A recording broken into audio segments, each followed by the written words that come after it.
Summer Music Experience, Dave Scott with Randy Helmo. This is our February show. Randy and I were talking about Patsy Cline last month, and we kind of stumbled upon the idea of doing a show on Willie Nelson, and here we are. You know, it kind of segued in nicely for us last month, so let's talk Willie. What do you got for me today, Randy? Sounds great, Dave. And for our listeners, what we're going to do, just some early life on Willie, birth date, of course, and then we're going to get into his musical career, starting, say, mid-50s to early 70s. Then we'll continue that on through the early 70s to the late 80s. And then for his later career, and he's still performing, still going strong at 91 years young. And then we'll hit his career in the late 90s, the 2000s, the 2010s, and 2020s. And then Perfect. We'll finish up with Willie's legacy, because he's a legend in this time frame. He's still performing. He's a legend in his own right. How good is that? There's not a lot of performers over the many, many years who can say that. There's a few of them out there, but far and few between. Wouldn't you agree, Dave? Totally agree. I read his book a few years back. I'm trying to rehash all those memories. And I one of the things I'm excited to talk about today is I don't think enough people realize how great of a songwriter he is. Yes. Like we talked about last month. So yeah, let's fire away. Let's get into it. Let's hear about Willie Nelson. Well, Willie Nelson, he was born April 29th, 1933. And of course, he's an American country musician, superstar, you name it. Willie has a number of facets and assets that he does very well. Not only writing music, performing music, but he, as we'll get into a little later on in the show, he also has done some TV, some movies. He's written books, articles. He's done it all and more. So, the critical success of Willie Nelson, Dave, was his album Shotgun Willie in 1973.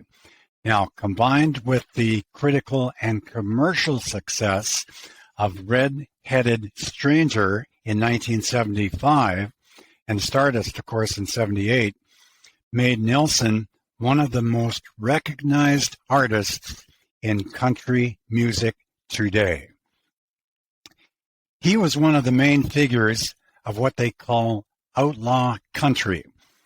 This is kind of like a subgenre of country music that developed in the late 1960s, and it was a reaction to the kind of conservative restrictions at that time of the Nashville sound. Nelson has acted in over 30 films, co-authored several books, and has been involved in activism for the use of biofuels and the legalization of marijuana. So as you can see, he's a multi-talented person, not just his music. That's for sure. He does do a little bit of everything, doesn't he? And we got to remember, I'm sure we're going to talk about it today, even his contributions. Well, when I think he started Farm Aid, did he not? Yes, he did, back in 1985. But during the Depression, Willie was raised by his grandparents. Willie wrote his first song at the age of 7 years young, and he joined his first band at 10 years old. How good is he? Was destined to be a musical performer. Yeah, it was going to happen. During his high school, he toured locally with the Bohemia Polka as their lead singer and guitar player. How good is that? After he graduated from high school in 1950, he joined the U.S. Air Force, but was later discharged due to serious back problems. After his return, Willie attended Baylor University for 2 years, but he dropped out because things were starting to happen for him very successfully in the music industry. He worked as a disc jockey at radio stations in his native Texas and in several radio stations in the Pacific Northwest, all the while working as a singer, as a songwriter throughout the late 50s. So here he's got a lot on the go at a very early age. And during that time, he wrote songs that would become country standards, including Funny How Time Slips Away, boy does it ever, Hello Walls, an old Farron Young song, Pretty Paper, a Roy Orbison hit, and he wrote Crazy by the late, great Patsy Cline, and we all know what she did with that song. Wow. In 1960, Willie moved to Nashville, Tennessee, and he later signed a publishing contract with Pamper Music, which allowed him to join Ray Price's band as a bassist. And of course, we all know Ray Price, like he's super country star above and beyond. In 1962, he recorded his first album, and then I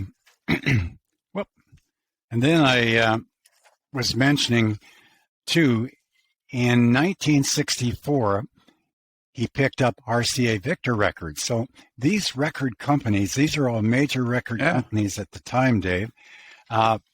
He got some fantastic contracts. And Willie, he signed in 1964 with RCA Victor. He joined the Grand Ole Opry the following year.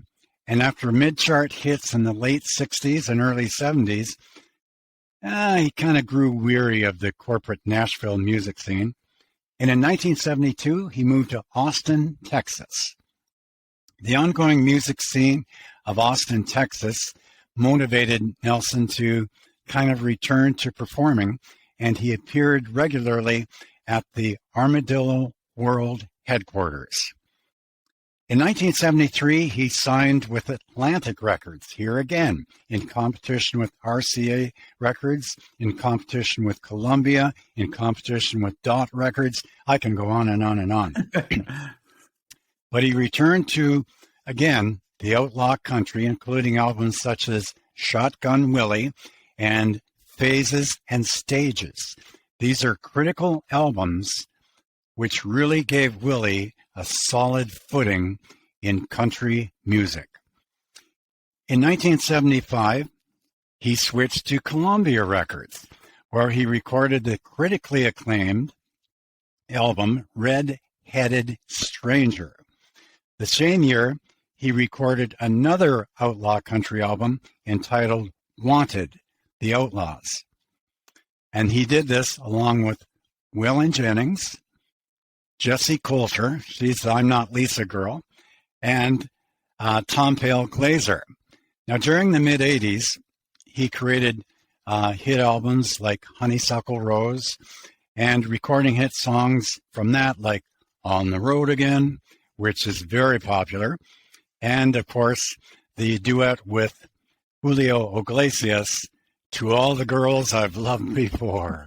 Oh, yes. I forgot about that.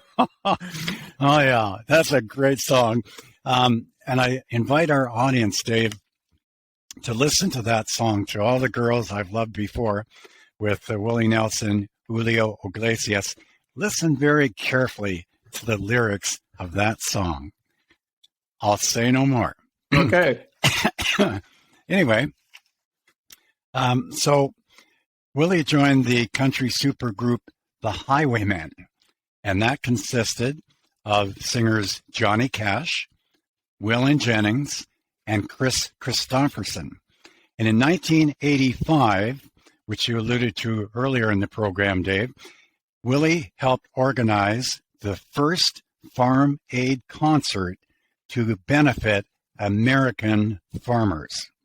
And the concert, it's been held annually ever since 1985, and Willie has always been a fixture, appearing at each and every concert. How good is that? It's amazing, that what he's giving back to the community, what he's trying to do to help farmers in that era. Well, obviously still to today, but just it shows his passion outside of music too to help others. Oh, absolutely, Dave. And of course, making a lot of money too to help the American farmers. Exactly. And, it would have been easy enough for him not to, he had well, I'm sure you're going to it later, but he had his own financial difficulties, but he still made sure to help others. He always did that. And I thought that's very, very, just great to acknowledge on our part that's part of the person of who he is. Oh, absolutely. And certainly making a statement not only for himself, but for the world. Yep. Willie appeared in his first movie in 1979 entitled The Electric Horseman. And that was followed by other appearances in movies and, as I mentioned earlier, on television. So Nelson is the honorary chairperson of the advisory board of the Texas Music Project, which is the official music charity of the state of Texas. How good is that? That's pretty cool. I didn't know that either. That's pretty cool. So he's moving right up the ladder. Let's take a look now and share with our audience, Dave, Nelson's early life. As I mentioned, he was born on April 29th, 1933. His parents moved to Texas from Arkansas in 1929 to look for work. Now, his grandfather, William, worked as a blacksmith, while his father worked as a mechanic. Now, his mother left soon after he was born. His father remarried and also moved away, leaving Willie and his sister, Bobby, to be raised by their grandparents, who, listen to this, who taught singing back in Arkansas and started their grandchildren into music. Nelson's grandfather bought him a guitar when he was only 6 years old. Wow.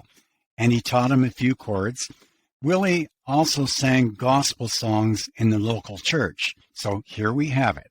We have country music, we have gospel, we have a little bit of folk involved, and later on I'll share with our audience, Dave, some other musical genres that Willie embraced and encompassed. So he was starting to earn some money. He wrote his first song at the age of 7, and when he was 9, he played guitar, as I mentioned, for the local group, the Bohemia Polka. Now, during the summer, all the family members picked cotton. Well, he hated to pick cotton. He just, he so disliked it. So he earned money by singing in dance halls, taverns, and honky-tonks at the tender age of 13, which he continued through high school. And his musical influences were, get this, Hank Williams, Bobby Wills, Lefty Frizzell, Ray Price, for the Good Times guy, Ernie Tubbs, and our own Canadian Hank Snow. How good is that? Excellent. It's got quite the list there of all-star country and Western singers. Absolutely. Willie attended the Abbott High School, where he was a halfback on the football team, guard on the basketball team, and he was shortstop on the baseball team. So not only is he great at his musical flair here, but he's an astounding athlete, like football, baseball, basketball. And those are grinding sports activities. Wouldn't you agree, Dave? I agree. And it tells you he was a busy young man. He wasn't going to just sit around. He seemed to have that, he still does. He seems to have that extra energy that some people just don't have. He has that get up and go, doesn't he? That's right. Yeah. So the band played in honky tonks and they also had a Sunday morning spot in Hillsbury, Texas on radio station KHBR. After Willie left school in 1950, he joined the U.S. Air Force. Excuse me. And he served for 9 months. He was medically discharged because of severe back issues. Wow. Yes. So upon his return in 1952, he married Martha Matthews. From 1954 to 56, he studied agriculture at Baylor University. So here he's into agriculture, hence, in 1985, Farm Aid. Nelson moved with his family to Pleasanton, Texas, where he auditioned for a job as a DJ at radio station KBOP. The owner of the station, Dr. Ben Parker, gave Nelson the job despite his lack of experience working in radio. How good is that? Now, with the equipment at the station, Willie made his first 2 recordings in 1955. The one recording, The Storm Has Just Begun, and When I've Sung My Last Hillbilly Song, he recorded the tracks on used tapes and then sent the demos to the local label, Sarge Records. Now, they rejected both songs. Okay. He then had stints working for radio station KDNT in Denton, also the big brother of all brothers in Dallas-Fort Worth, KCNC Radio. Huge radio station in those days. Unbelievable. He understood he understood how to get that done, eh? Like, it's interesting that he was using those studios to record some of his stuff. He probably couldn't afford it. He knew this was probably the only way to do it, didn't he? That's right, Dave. Yeah. And the Nelsons, Willie Nelson, the family, they were very poor. They didn't have extra money. They picked cotton in the cotton fields to make ends meet. Just a remarkable, hard-working, hard-driving family. Yeah. So let's kind of review Willie's musical career. We talked a bit about his beginnings in the mid-50s to early 70s. After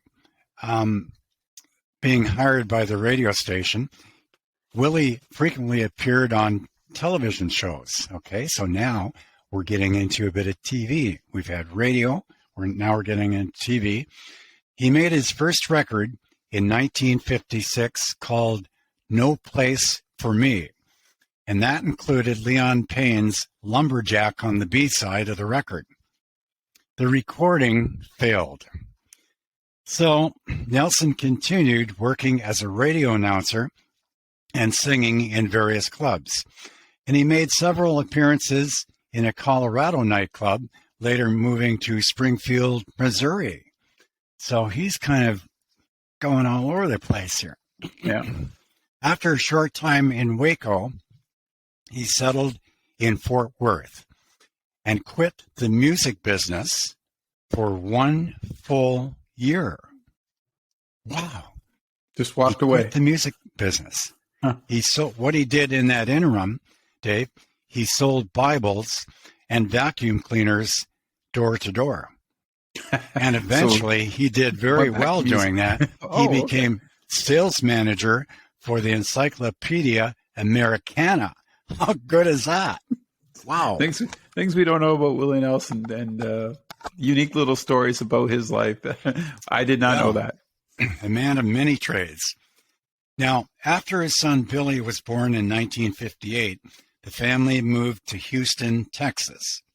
And Nelson rented an apartment near Houston in Pasadena, Texas, where he also worked at a radio station as a sign-on disc jockey. Now, during this time, he recorded 2 singles for Pappy Daly on D Records, and the song was Man with the Blues, and The Storm Has Just Begun, and What a Way to Live. Wow. Nelson then was hired by guitar instructor Paul Burschkert to work as an instructor in his school. So how good is that? So he sold Family Bible to Burschkert for $50. For $50. Yeah. Nelson then moved to Nashville, Tennessee in 1960. He was unavailable to find a label to sign him, so during this period, he'd often spend time at Tootsie's Orchid Lounge, a bar near the Grand Ole Opry. And he frequented that show quite a bit. And other stars he met were Hank Cochran, Ray Price, Hal Smith. These were all established country singers. So here we go. Cochran had just earned $50 a week, but he convinced Hal Smith to pay Nelson the money instead of him to pamper music. Well, on hearing Nelson sing Hello Walls at Tootsie's, Farron Young decided to record it. And for him, it went double gold back in those days. After Ray Price recorded Nelson's Nightlife and his previous bassist Johnny Paycheck quit, Nelson joined Price's touring band as a bass player. Huh. So how good is that? I did not know all that. Well, playing with Ray Price, other hit songs became instrumental for him. For example, Funny How Time Slips Away. That was a big, big early hit for Willie Nelson. Funny How Time Slips Away. Boy, does it ever. I'll tell you. So let's move up now. We have Willie Nelson. We're going to look at the years from the early 70s to late 80s. So Nelson moved again to Austin, Texas, where the burgeoning hippie music scene was starting to create some stir. And this here again is, we're looking at the late 60s, 1970. And this rejuvenated Nelson's career in singing. He, as a singer, he just loved the different hippie music songs. Well, bingo. Here we go. His popularity in Austin soared as he played his own brand of country music marked by country, folk, and jazz influences. How good is that? There's 3 solid music genres for Willie Nelson. What do you think, Dave? Wow. Well, just the way he was built, the way he was going, he knew that he had to infuse different types of music to be successful. And I think he understood that in that era. He saw what was coming, probably a little bit ahead of his time, because he had sort of had all that DJ time. And I think he understood what music was, where music may be going, and he was ready for it. Absolutely correct, Dave. So Nelson decided to return to the recording business. He signed Neil Reshan as his manager to negotiate, here again, with RCA Records, who got the label to agree to end his contract upon repayment. So RCA repaid him $14,000. Reshan eventually signed Nelson to Atlantic Records. So here we go. RCA, Atlantic Records, very competitive record, extremely competitive record companies in that time frame. So Reshan eventually signed Nelson to Atlantic Records for $25,000 a year. Wow. And back then, big money. That was a pile of money. Yeah. So he formed his back band called The Family, his backing band, The Family. And by February of 1973, he was recording his acclaimed Shotgun Willie at Atlantic Studios in New York City. Now, Shotgun Willie, it was released in May of 1973, and it earned exceptional reviews. The album led Nelson to a new style, later stating that Shotgun Willie had cleared his throat. That was the beginning of something very special in his music genre that would propel him to great heights as a country superstar in music. Yep. That's totally where it all began. So we need to remember that song, Shotgun Willie, and the album, Shotgun Willie. That's what started it for Willie to go from an excellent country singer to superstar and beyond. So here we have it, Atlantic Records. So Willie then moved back to Columbia Records, where he signed a contract that gave him complete creative control, made possible by the critical and commercial success of his previous 2 albums. So the result of this, Dave, was in 75, the concept album Red-Headed Stranger. Although Columbia was reluctant to release an album with primarily a guitar and piano accompaniment, Nelson and Waylon Jennings, they insisted that Columbia do this. So the album included a cover of Fred Rose's 1945 song, Blue Eyes Crying in the Rain, that had been released as a single previous to the album. And this became Willie's first #1 hit as a singer. Blue Eyes Crying in the Rain. He did not rate that. I didn't know that. I thought he wrote that. Wow. That's interesting, eh? Isn't that crazy? 1945. Wow. Yeah, that's cool. And throughout the 1975 Austin's City Limits tour, Nelson raised funds for the PBS-affiliated stations across the South promoting Austin City Limits. Yeah. And the positive reaction to this show, Dave, prompted PBS to order 10 episodes for 1976, formally launching the show. How good is that? Wow. Unbelievable. So here we have the essence of Willie's gospel singing coming into vogue here. Boy, what a talented performer. All these different musical genres and accomplishing each and every genre to its max. And he had to know too what would work for him, obviously at certain eras, like we talked about earlier. But I think the way he just sticks to it, from that time frame, from his 20s to his 40s, trying to find a way to be, at the top of his game, both, in country and Western, and like you said, with the infusion of gospel and jazz. Like, man, he's tenacious. He's tenacious. Oh, absolutely. And too, full of ambition. Ambition's a good word. Really he's driven. Yeah, he was an artist. I think this is a proper saying, Dave. He was an artist for all ages. Yeah, I agree. Would you agree? Yeah, I agree. And like we talked about earlier, I don't think people understood the depth of his songwriting, his songs, and his career. Yep, absolutely correct. Well, we continue on our way. Willie released 2 more platinum albums. One was Waylon and Willie. It was a collaboration of Waylon Jennings that included the song Mamas Don't Let Your Babies Grow Up to Be Cowboys. Yeah. It was a hit single and performed by Ed Bruce, though observers predicted that Stardust would ruin his career. Well, Stardust, It went platinum the same year. Yeah. So much for the critics. Right. They had to eat crow, and I'm sure it wasn't too tasty.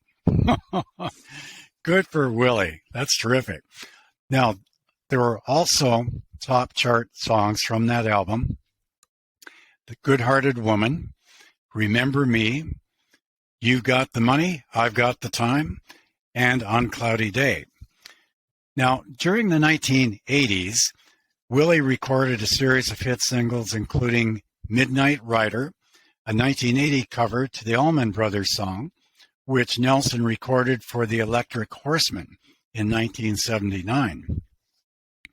And out of that album came a double platinum hit for Willie called, we all know this one, On the Road Again, by Willie Nelson. We do. And from the movie Honeysuckle Rose, He did the duet, of course, with Julio Iglesias, To All the Girls I've Loved Before. Yes. Oh, dear. That's got a bit of a jingle to it, doesn't it, Dave? Yeah. In 1982, Poncho and Lefty, a duet album with Merle Haggard, produced by Chips Moorman, was released. And from this album, Poncho and Lefty, came another platinum hit, Always on My Mind. Okay, you're always on my mind. And for the folks, there's the title of the song right there. The shirt. And Willie Nelson. Perfect. Okay, moving right along. The single, Always on My Mind, topped the Billboard Hot Country Songs. It reached number 5 in the Billboard Hot 100. So this was a crossover song. Here again, crossover. And that same year, Willie won. This was at the 25th Annual Grammy Awards. For that song, Willie won Song of the Year. He won Best Country Song. And he won Best Male Country Artist.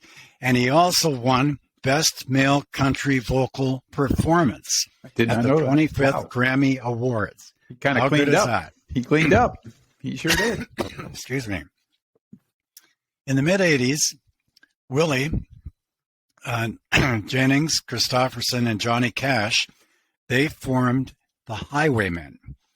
And this was a super group of talented artists, country artists, who achieved platinum record sales and toured the world, the Highwaymen.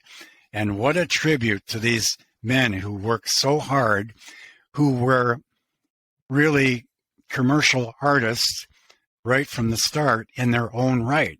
They were all country music stars, all legends in their time.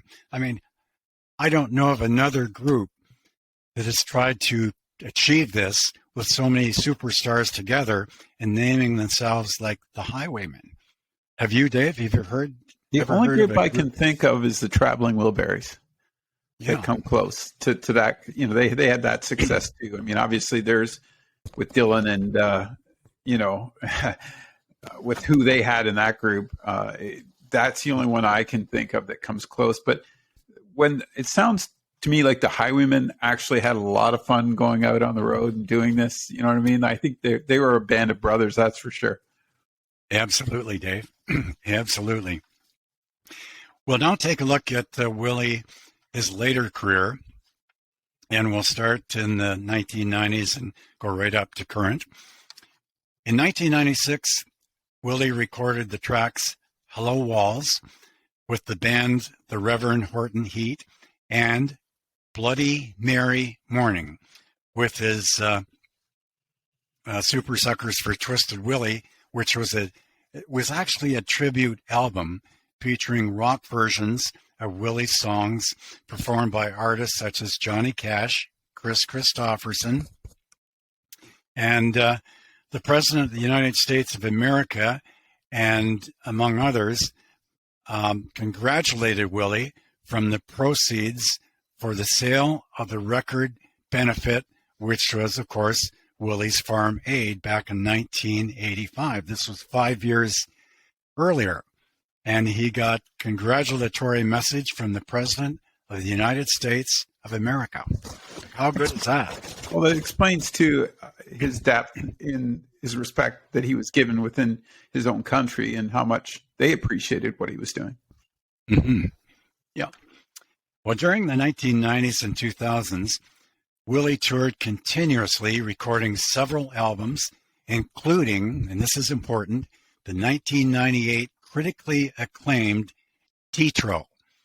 And he performed and recorded with other acts such as Johnny Cash and Toby Keith. His duet with Toby Keith, Beer for My Horses, was released as a single, and that topped the Billboard Top Hot Country Hits for 6 consecutive weeks in 2003 at number 1. Did not know that. That's pretty cool. That's incredible. So he also did an accompanying video, which won an award for Best Video at the 2004 Academy of Country Music Awards. And a U.S. network television special celebrated Nelson's 70th birthday, and Nelson released the Essential Willie Nelson collection on his 70th birthday, just a few years ago. So Nelson, this is interesting. Willie approached Ringo Starr, and so on Ringo Starr's 2003 album, entitled Ringo-Rama, as a guest vocalist, Willie wrote Write One for Me on Ringo Starr's album. How good is that? And boy, I'll tell you, Willie headlined the 2005 Tsunami Relief Austin to Aid concert. It was a benefit to Aid Asia concert for the victims of the 2004 Indian Ocean earthquake, and that was a major earthquake. And through that benefit concert, Dave, they raised an estimated $75,000, incredible, for UNICEF. And that was to help the victims of the tsunami. That is incredible, just incredible, beyond imagination. But here again, Willie, very strong, devoted, committed, focused to farm aid and also to various tragedies around the world to help people right around the globe. Yeah, have that impact. We now take a look at the 2010s. In 2010, Willie released Country Music, which was basically a compilation of standards produced by T-Bone Burnett. Now, the album peaked at number 4 on the Billboard Top Country Awards, the Billboard Top 100, and number 20 on the regular Billboard Top 100. Here again, a crossover song.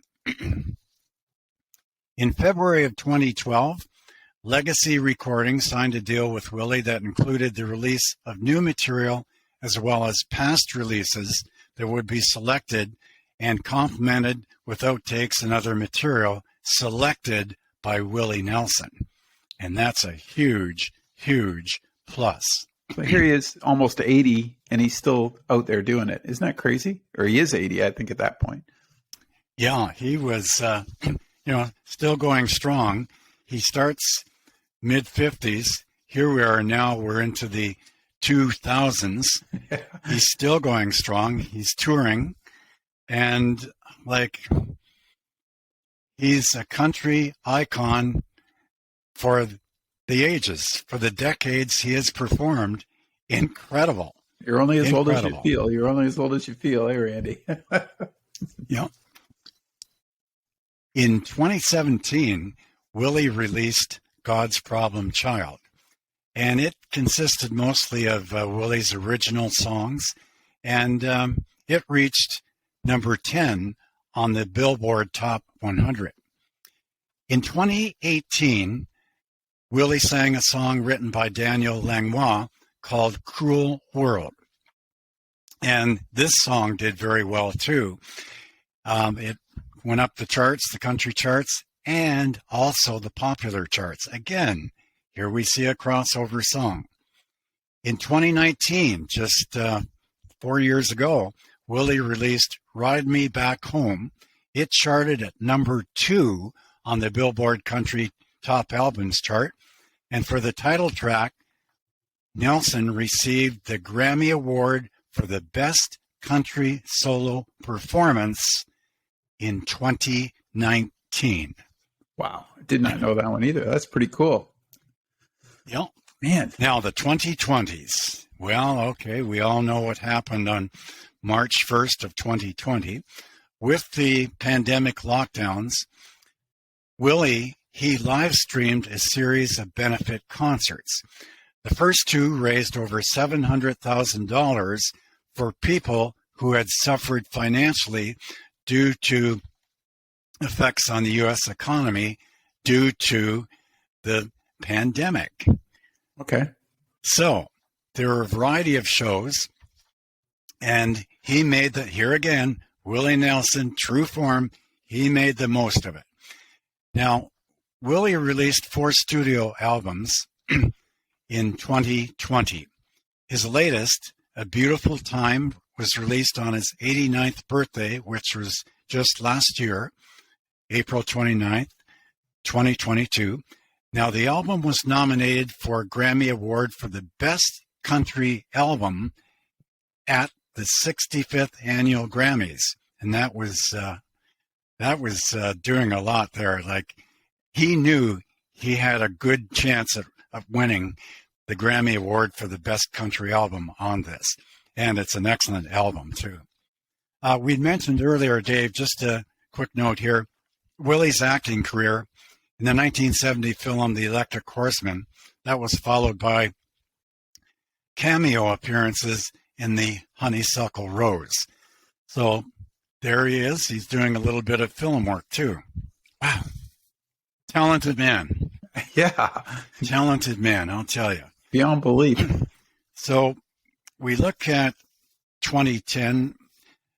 Willie founded the collaboration of procedures and filmmakers, Luck Films, which, Dave, it was a company dedicated to produce feature films, documentaries, and concerts. And in 2011, Willie created Willie's Roadhouse Show, which aired on Channel 56 on Sirius XM Radio. How good is that? That's better than good. I'd like to, at this time, Dave, explain to our audience Willie's musical style. As I'd mentioned earlier, he uses a variety of music styles to create his own distinctive blend of country music. Okay, here we have hybrids of jazz music, hybrids of pop, blues, rock, and folk. And his unique sound, which uses, it's kind of a relaxed, behind the beat singing style, kind of gut string guitar. And of course, his nasal voice. Wow. And along with the nasal voice, and it's kind of like a jazzy, off-center phrasing. This has been responsible for his wide appeal, and this has made him a vital icon in country music. Wouldn't you agree, Dave? Totally agree. Totally agree. Like that was perfect the way you said that statement, just because it sort of encompasses it all that you think of Willie Nelson, the way you were describing it. And that was a great, that's a great follow-up on how to describe his music. Well done, Randy. Right. Well done. We have in March of 2021 the song I'll Be Seeing You. It was a new original by Willie Nelson. It was used on a public service announcement by the Ad Council to encourage COVID-19 vaccinations in the United States. Wow, I never knew that. Wow. Me neither. That's interesting. That's interesting. So and now that we're sort of drawing to the close of Willie Nelson, I got to ask a couple questions. Being that you do, with your DJ service, you do weddings, parties, and you go from all age groups. Like, I know that you've done some of the older stuff, some for folks, older dances, and right up to weddings, whatever. But there's got to be, in each generation, there's probably that recognition, one of the recognition Willie songs that they ask you to play. Like if you go all the way back to Crazy, right? I'm sure you get that. I'm sure you get On the Road Again. And I'm sure you're hearing from the next generation, the younger guys, maybe some of this latest stuff that's come out between the 2010s and 20s, right? Is that fair right, to say? Dave? Yeah, that you are absolutely correct. You've hit the nail right on the head. With some of these early 60s country songs, like as you mentioned, Crazy, especially Patsy Cline, Ring of Fire, Johnny Cash, On the Road Again. A lot of the newer generation, especially at weddings, you get quite a mixed variation of age demographics, as we call it in the DJ business. And they respond equally to the early country songs. That dance floor is filled by Play on the Road Again, Willie Nelson, Always on My Mind, Crazy, Patsy Cline. So these are songs that have withstood the decades of age demographics. And hey, rightly so. Yeah, that's got to be part of his secret. That's got to be part of his secret, that why he's lasted, like you said, so long. It's just that sound that he's created for himself, and people love it, and it's relaxing, it's calming, it's positive. So, maybe that's the vibe he sends out to the world, which is really cool. That's right, Dave. Yeah. And to finalize, there's so much on Willie Nelson, but let's go to his legacy. And as a legacy, he's still performing at 90 years young. Wow. Incredible. That's incredible. Yeah. Willie is widely recognized as an American icon in country music. And he was inducted into the Country Music Hall of Fame in 1993. He received the Kennedy Center Honors in 1998. In 2011, Willie was inducted into the National Agricultural Hall of Fame for his labor in farm aid circa 1985 and other fundraisers to benefit farmers. Now, in 2015, Willie won the Gershwin Prize, which is the lifetime award of the Library of Congress. Yeah, that's crazy. I get it crazy. That's incredible. That's awesome. And in 2018, the Texas Institute Letters inducted him amongst its members for his songwriting. He was included by Rolling Stone magazine on its 100 greatest singers and 100 greatest guitarists lists. How good is that? I didn't know that one. Wow. That's pretty cool. I'm gonna definitely gonna have to look into that one, because I did not know that. That's really unique. And plus his songwriting capabilities. Like, come on, like he's probably in the Songwriters Hall of Fame, I'm sure, somewhere too. Yeah, but absolutely. And in April of 2010, Willie received the Feed the Peace Award from the Nobility Project for his extensive work with farm aid and overall contributions to world peace. So you can see here, Willie Nelson is not only an exceptional singer, a superstar in country music, but also in other genres too. But also, he embraces the world through his music, through benefit concerts, through tragedies in the world, through making money for good causes. Farm Aid, 1985, helping the American farmers. He loves the world. He's giving back to the world. The world has embraced and will forever embrace Willie Nelson. Well said. Well said. Well said, Randy. Excellent. I don't even know where to begin on that. My last question to you is going to be this. Off at the top of your head, be honest. Yeah. Mm-hmm. When you hear Willie Nelson's name, what song comes to mind first? Gotta say it. It's right on my shirt here. Yep. Right there. Yep. You're always on my mind. Yeah. I'm going to go with Blue Eyes. Yes, also another great song. Blue Eyes. Yeah, I love the way that he just crying in the rain. Yeah, the way he delivers that song. Can I give you one more thought to put into your head? Yeah, you mentioned The Highwayman, and we've never did a show on Johnny Cash. What do you think? Hey, that's a great idea. Yeah. So guess what's coming in March, folks? Johnny Cash. Sounds great, dive into Johnny. As a kid growing up, those albums were all around the house. Mm-hmm. It's just, absolutely. I think everybody in that generation gap knew, and today knows Johnny Cash. So we'll we'll touch that next month. Randy, thanks for doing all this homework on Willie. I really appreciate it. Great show today. Well, thank you very much, Dave. And again, I've enjoyed working with you on it. And I know our audience certainly has appreciated it too. And we look forward to seeing you next month. And Johnny Cash will be our central figure. We will go in depth and discuss lifetimes of Johnny Cash. Perfect. Thanks, Randy. Thanks, Dave. Have a good week. Be safe on those roads. May God bless.